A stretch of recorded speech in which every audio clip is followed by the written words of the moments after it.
حضرت لقمان حکیم نے اپنے بیٹے کو کہا 3 نصیحتیں تجھے کرنے لگا ہوں، یہ 3000 نصیحتوں کا خلاصہ ہے، اور ان میں بھی 2 کو یاد رکھنا، 1 کو بھول جانا۔ تو بیٹا ہمہ تن گوش ہو گیا، تو حضرت لقمان بولے جو نیکی کی ہے اس کو بھول جانا، جو نیکی کی ہے اس کو بھول جانا، اور موت کو اور اپنے رب کو یاد رکھنا۔ یہ میری ساری نصیحتوں کا خلاصہ ہے۔ جو نیکی کی ہے وہ بھول جانا، چاہے وہ کسی شخص کے ساتھ کی ہے، چاہے وہ نیکی عبادت کی صورت میں ہے، چاہے وہ ریاضت کی شکل میں ہے، خدمت انسانی ہے، کسی رشتہ دار کے ساتھ نیکی کی ہے، تو کہا بھول جانا جس طرح کی ہوئی نہیں ہے۔ حضرت معاذ بن جبل رضی اللہ تعالیٰ عنہ حضور کے روضہ انور کے سامنے بیٹھ کے رو رہے تھے۔ حضرت عمر گزرے تو پوچھا اے معاذ کیوں رو رہے ہو؟ کہا صاحب مزار کا ایک فرمان یاد آیا جس نے رلا دیا۔ کہا وہ کیا فرمان ہے؟ کہا ایک دن حضور نے کہا تھا ادنا سی ریا بھی شرک ہے، تھوڑی سی ریاکاری بھی شرک ہے۔ اللہ صرف اس عمل کو قبول کرتا ہے جو محض اس کے لیے کیا جائے۔ تو نیکی خالص اللہ کے لیے کریں گے تو قابل قبول ہے۔ اللہ تعالیٰ غیرت والا ہے، وہ کسی اور کو اپنے ساتھ شریک ہونا پسند نہیں کرتا۔ تو جب بھی نیکی کرو، یہ ثلث دین ہے، انما الاعمال بالنیات۔ اس حدیث کو علماء نے کہا تیسرا حصہ دین کا اس میں ہے کہ اعمال کا دار و مدار نیتوں پہ ہے۔ نیت کا خالص ہونا شرط ہے، ورنہ محنت بھی کی، سجدے بھی کیے، خیراتیں بھی کی، سب کچھ کیا، لیکن نامہ اعمال میں 0 کو ہوگا۔ کیتی کتری پئی کھو محمد تے سکہ بنیا زردہ۔ تو ریاء سے بچنے کی تلقین کی گئی۔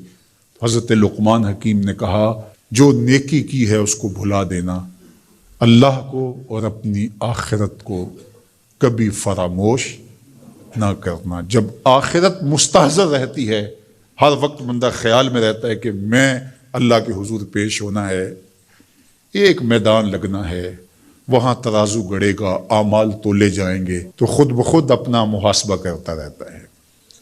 یہاں وہ کچہری خرید سکتا ہے، عدالتیں خریدی جا سکتی ہیں، تھانے یہاں بک جاتے ہیں، یہاں منصف بک جاتے ہیں، لیکن وہاں اللہ کی پولیس نہیں بکے گی، وہاں کے تفتیشی نہیں بکیں گے، وہاں کے تھانے، وہاں کی کچہریاں نہیں بکیں گی، وہاں ترازو پورا وزن تولے گا۔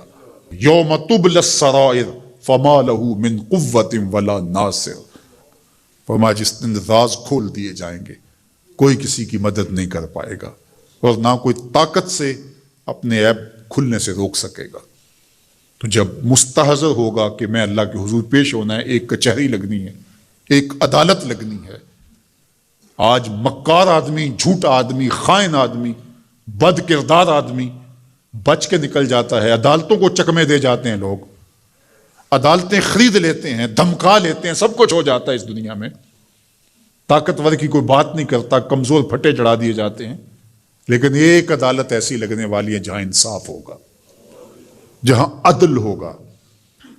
تو اس لیے کہا کبھی اس کو فراموش نہیں کرنا، اور دوسرا اپنے رب سے کبھی بھی غافل نہیں ہونا۔ اپنے رب سے جو غافل ہو جاتا ہے وہ زندگی کے مقصد کو کھو بیٹھتا ہے، اور اسی کو رومی کہتے ہیں دنیا ہے یہ چیز دنیا از خدا غافل بدن۔ دنیا کیا ہے؟ کہا سونے چاندی ہیرے جواہرات کا نام دنیا نہیں ہے، خدا سے غافل ہو جانے کا نام دنیا ہے۔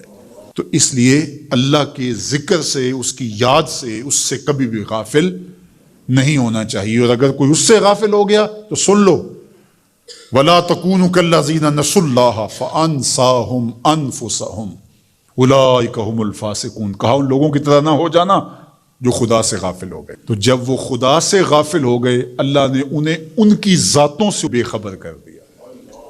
کسی نے کہا اقبال سے کہ تو نے خود ہی کا سبق کہاں سے لیا تھا؟ کہا قرآن کی اس آیت سے لیا تھا۔ اور یہ بات ذہن میں بٹھا لیں، اپنے لیے بھی اور اپنی اولادوں کی طبع میں راسخ کریں جیسے بھی ہو سکے، کہ ایک چیز کو بھول جانا ہے، جو نیکی ہو گئی بھول گئے، اور اللہ کو بھی یاد رکھنا ہے اور آخرت کو بھی یاد رکھنا ہے۔ یہ چیز یاد رہ گئی تو سمجھ جاؤ خیر ہے، اور اگر یہ 2 چیزیں بھول گئی اور جو بھولنے کی چیز ہے وہ یاد رہی تو سمجھو ہم نے اپنا سب کچھ لٹا دیا